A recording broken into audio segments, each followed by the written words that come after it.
Hey guys, what's going on? Welcome back to another edition of Mental Mondays, where only the hardcore intuitive angling fans like to hang out. Most of the non-fanatical or non-serious anglers don't really care about Mental Mondays, but welcome and thank you very much for tuning in. Today we're going to talk about anxiety. I got thinking about it, and I think this is a good topic to discuss because it has so much to do surrounding the mental part of everything. Every aspect of our life can be affected by anxiety to some extent.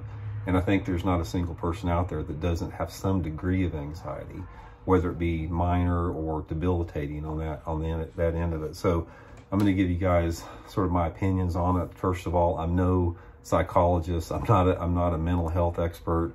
But I am an avid observer of human behavior, and I've been around a tremendous amount of people through fishing, thousands of people in the boat. And, I sort of like to study that type of stuff. And I've been able to, fortunately, have my own life and be fairly anxiety free. And I want to pass that along. But if you're one of those people out there that have some type of a debilitating anxiety, by all means, seek some type of professional help. Because a lot of that type of stuff, there could be a chemical imbalance, there could be issues underlying. And the best way to treat that, if you just are having a hard time functioning, is to seek professional help. But for the rest of you out there that may have anxiety on a more manageable level, I think I can maybe give you some advice and maybe increase your awareness a little bit about that. First of all, like I said, everybody has some degree of anxiety. And I think a lot of this has to do with how you were raised. Fortunately, my dad taught me from an early age, anytime I got worrying about something, he'd just tell me, Randy, just quit worrying about something that's probably not even going to happen.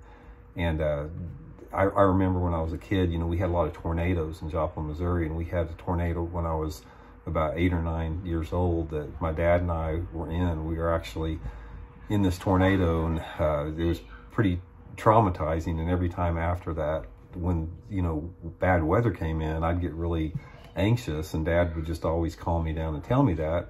Eventually got to the point where, I overcame those fear of storms. And now I'm just sort of fascinated by them. But I think a lot of that depends on how you were raised. If you were raised by parents that suffered from anxiety, you probably picked up on that a little bit. And if you were raised by parents like myself that sort of taught you not to become anxious, then you may deal with it a little bit better. First of all, anxiety is created most of the time by not living in the present, not living in the moment. We talked about this a couple weeks ago about how if you're living in the past, you tend to be sad more. If you're living in the future, you tend to be anxious. So the biggest piece of advice I want to give everybody right now is constantly bring yourself back to the present, the now, and the moment. Because when you're focused on the moment, anything that's going on in your life right now, it doesn't really give you time to be anxious. Not as much anyway. And that's easier said than done. When I tell somebody that they need to live in the moment, it's sort of like telling somebody that they need to eat healthy or work out. A lot of times it's easier said than done. But what happens is if you live in the moment and you address whatever issue that's making you anxious at the moment, you're better able to compartmentalize what that problem is.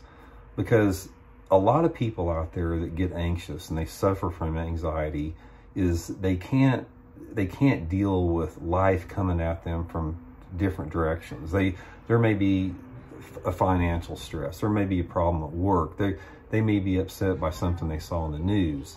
There could be stuff going at them, and all this stuff comes at them and they can't really process that as good, and they get anxious about it.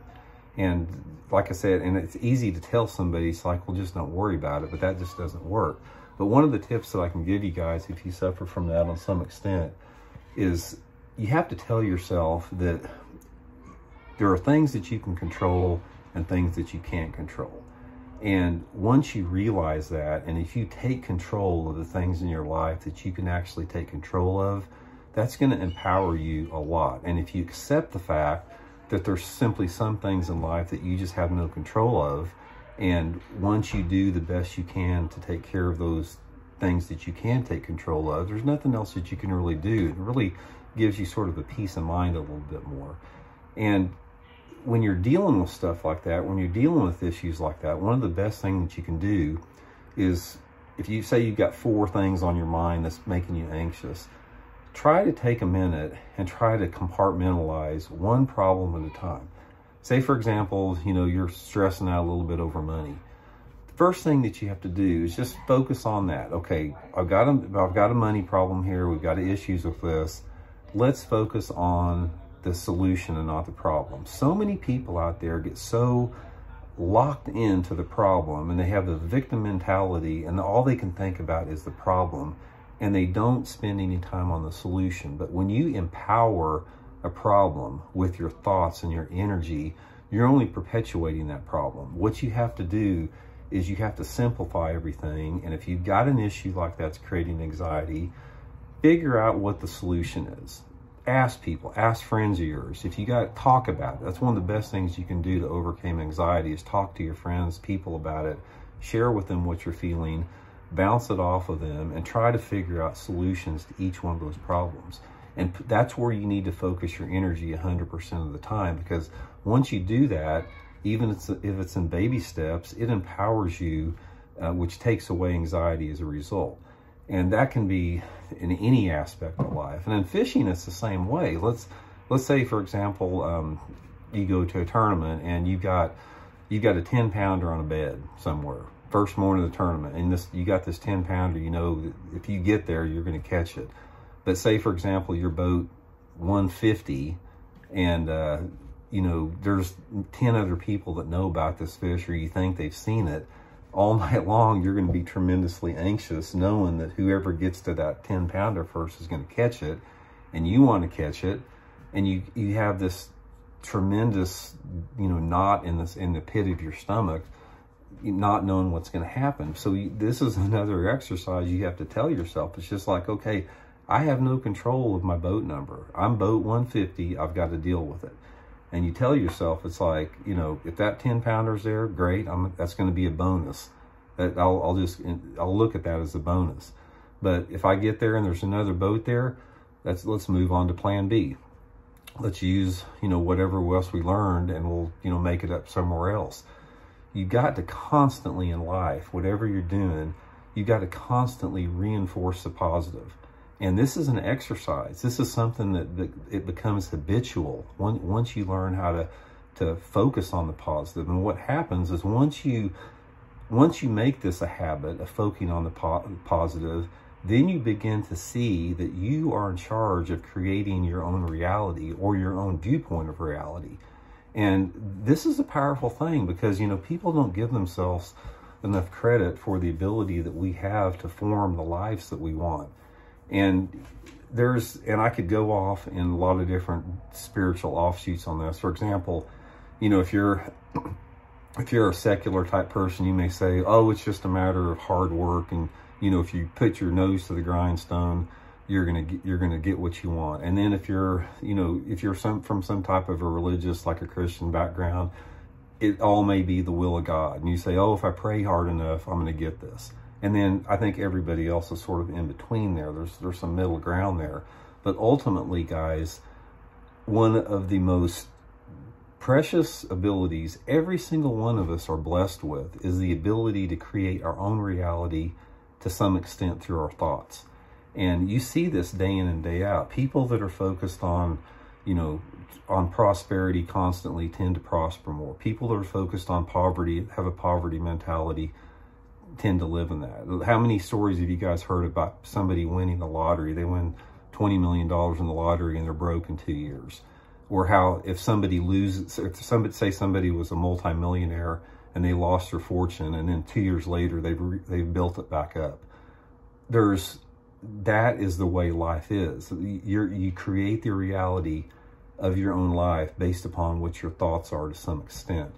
Everything in life is like that. I mean, the cell phone that I'm doing this video on right now, initially that cell phone was just some thought in some dude's mind that eventually physically manifested. And this is something it's one of the divine mysteries in life that we have. It's magical, it's wonderful. It's one of the things that makes life worth living, is we have all this stuff, like these mysteries like I just talked about, that we can't really define.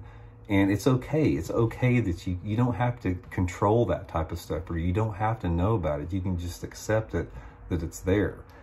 So anxiety is something that can, every single person out there, like I said, unless you have a level of it that's just makes sure you can't function in society, every single one of us has the ability to reduce our anxiety levels. And a lot of it is just based upon disciplining the way that we think and being aware of our thoughts. Our thoughts are powerful, guys. I mean, it's just like, I'll tie it back into fishing again. How many times have you guys been out there on a cold day where maybe it's raining, it's 35 degrees, the wind's blowing, you're chattering, you're uncomfortable, it's just nasty, and then you hook a big one, a 6 or 7 pounder. You don't, at that time, when you see that 7 pounder jumping out there, there's nothing cold about you. You don't feel that. There's nothing there that has any effect on you. And that is the power that we have mentally. If we have that power to shift in our mind to manifest things physically, mentally, emotionally, and spiritually in our body to have, to do what we want to do there. So I don't want to get too far out in left field with this video here. I just wanted to basically give you guys some simple tips on helping reduce the anxiety. Number one, guys, is just don't sweat it, man. Don't take life seriously. It's going to be okay. In 500 years from now, we're all going to be out, floating around doing something else and some other adventure. It's okay. It doesn't matter what happens. Don't sweat it. Everything's going to be fine. And just take the time in your life to just live in the present, live in the moment, take control of the things that you can take care of in your life, and don't sweat everything else. Focus on the positive. Don't focus on the negative. Focus on solving those problems and quit focusing and giving those problems energy. Far too many people do that. And guys, another thing about it is you got to be easy on yourself, because we live in a world that is the last 50 years on this planet, with the advent of basically communication technology, television, radio, the internet, all that type of stuff, we are bombarded by things that give people anxiety every single day. You cannot watch the news. You can't go to Twitter. You can't do anything without feeling anxious and pissed off a lot of times. So just try to center yourself with that. You know what the best way to do that is? Get your butt out in nature. Get your butt out in the woods. Get your butt out on the water. Get your butt out floating down a creek or a river. Nature has a therapeutic healing property to it that cannot be denied. And that's why I go back all the time. That's why I'm an unapologetic environmentalist, because once we lose nature and the healing properties that nature gives us, we're done. So that's just my advice on there a little bit. So anyway, guys, thanks for tuning into the video. Much appreciated you guys taking a little bit of time to listen to the Mental Mondays. I really enjoy doing it. It's my favorite thing on YouTube. And we'll be back next Monday with another one. See you.